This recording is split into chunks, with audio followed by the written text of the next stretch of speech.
Hello, good people. Good morning, good evening, good afternoon, wherever you are. Hello. Ndabayambiriye. Hope ko mumeze neza. Nanjye meze neza. So welcome back to the Digital Mom, a space that gives you inspiration on work, on life, and juggling both too healthily and wisely. So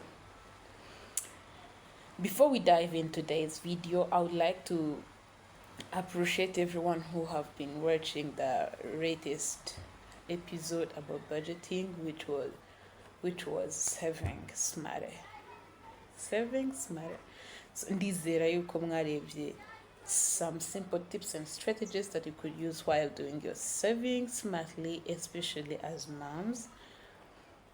And now today I want us to discuss something called what? Called debt. Ideni. Eh? Most of us we live on debts, okay? But now I want us to take these things serious. So today's episode, which is the third episode of our budgeting series, it is going to talk about debt management. I mean, debt can feel overwhelming. Is it for only me or it's for all of us? But for me, it can feel overwhelming. But with the right strategies, you can handle it, okay? And then gain control over your finances. Because actually, when you have a debt, controlling your money, it's a very big issue. Like, you can't control money the way you want when you have a debt. This is why I want us to first discuss about how we can manage our debt. Diving into today's topic, I want us to first understand a debt. Ideni niki. It is this all money that you borrowed with the promise to pay back. Na amafaranga yose wagujije uteganya kuyishyura. It's a debt. It may be from a credit card, it may be from bank loans, it may be from Momo, like on Mokash. Those are debts. Actually, a debt itself is not bad, and sometimes it is necessary.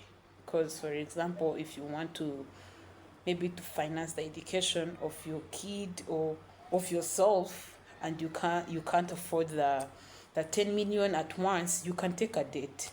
That time, that debt is not an issue because it was necessary. Education is something that you really need or your kid really need. And you're going to use the skills you're going to get from education to make some money. So that debt is not bad. But there are some debts which are bad. Like you're sitting here and just from nowhere you want to take in something which is not crucial. And then you go to your Momo, you do your star 182 hash and then put the numbers. Then you take the debt. Una structuring how you're going to pay this debt. So the problem is when it grows bigger than what you can handle. Uko ukomeza kugenda ufata udufaranga duke. Today wagujijemo cash, you tell a friend to give you 5k, you tell another friend to give you 10k, and you say 10k, it's some little money, I can manage. But actually, if you take 10k from this person, and then the 10k from the other person, and then the 10k from more cash, it's going to be 30k.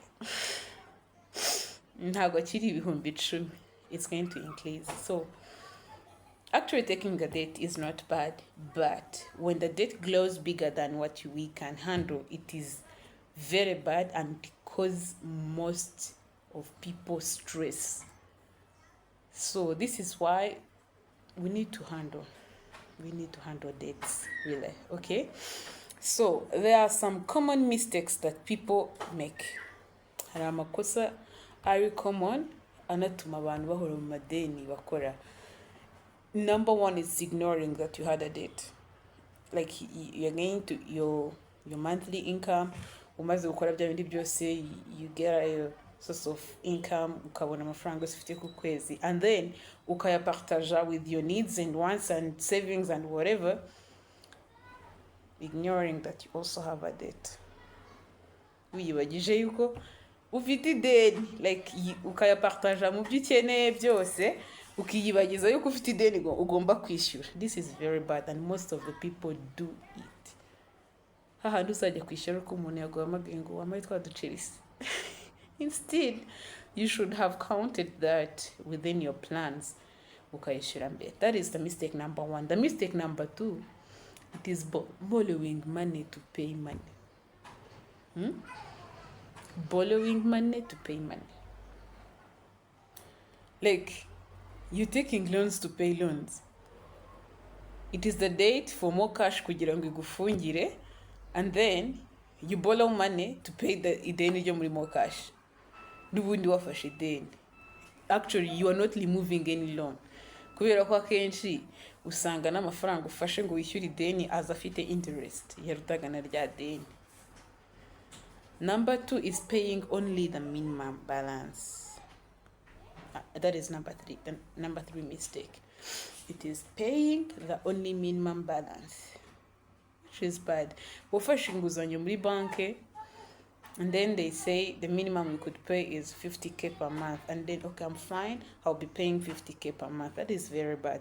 It is bad because the more you pay the minimum balance you can pay, the more it's taking longer for you to pay that debt. Kandi uko imara igihe, this is how the interest igenda yiyongera. Instead wari kuba wayipayinze with the amount you can afford, not the minimum amount you have, and then ugashobora kuba wakora iryo deni vuba vuba, ukanagabanya interest and charges. Okay, so without taking much of time on the mistakes, because I know we are so mature to know the mistakes that we always do. Let's see. I want to share with you 2 methods which are proven kugira ngo managing debt zawe, amadeni yawe. The first method is the method called snowball method.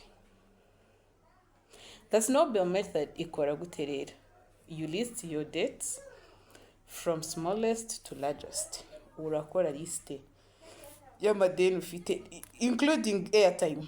Don't forget airtime, because it's also a debt. You make a list from smallest to the largest. Uhereye ku ideni ry'amafaranga makeya kushyika ku ry'amafaranga menshi ufite. And then you pay off the smallest debt. Then you start with a smaller debt. Tuvuge you have 500 for airtime as a debt, and you have 5 million as a bank loan. So instead of starting with the 5 million of the bank, please start with the 500 of airtime. Pay the smallest, and then go to the next, and then to the next, and then to the next. And nusanga mu mafaranga wapangiye kwishura ideni harasaguka, please take it to the next one. Asaguka yatware in the next date. Okay, ikindi, once it's cleared, that money keep it aside for the next date. Like nibyo nayindi kuvuga, like you've paid your airtime debt, you paid your ichibina debt. So the money that is remaining from the portion of paying debt, take it to the next one. Okay, and then this is going to give you a quick win and motivation. Is a motivation in which way? Because you will see your debt list checked. Uzajya ubona hari ibyo wagiye checking, oh, this one is cleared, this one is cleared. Okay, then you feel motivated, bikaba byagufasha kwishura amadeni yawe ukayamaramo. It is very quick and it's motivational. So the method number 2 that I would like to share with you, my guys, it is the avalanche method. This is how you list from the highest interest rate to the lowest interest rate. Tuvuge ufite ideni rimwe ugomba kuryungukira 10%. Irindi deni ugomba kuryungukira 5%. Urumva ideni uri bwungukira 10% nuritindana uzunguka amafaranga menshi kurusha ideni uri bwungukire 5%. Okay, so you start with the highest rate of interest. Uhera wishura uhereye ku ideni rifite inyungu iri hejuru kurusha irindi. Okay, and then you pay the extra on the second one. Nyine uko bigenda bikurikira. This is going to help you to save more money over time because you reduce interest. You know, wahereye ku ifite interest rate iri hejuru, you're reducing interest rate you're going to pay over your debts. So the practical tips that I could share with you, please stop adding new debts. Reka gufata ideni ugifite irindi. Negotiate with lenders. Please negotiate. Niba nyine ubona there is no other option apart from taking a loan or a debt, please negotiate. Remember to negotiate, okay? Remember to negotiate with the lenders because there is flexible plans. Some banks or schools or whatever that is going to give you money, there is some possible flexible plans, okay? So negotiate. Then track every payment and celebrate small wins. Track every payment of your debt and celebrate every small wins.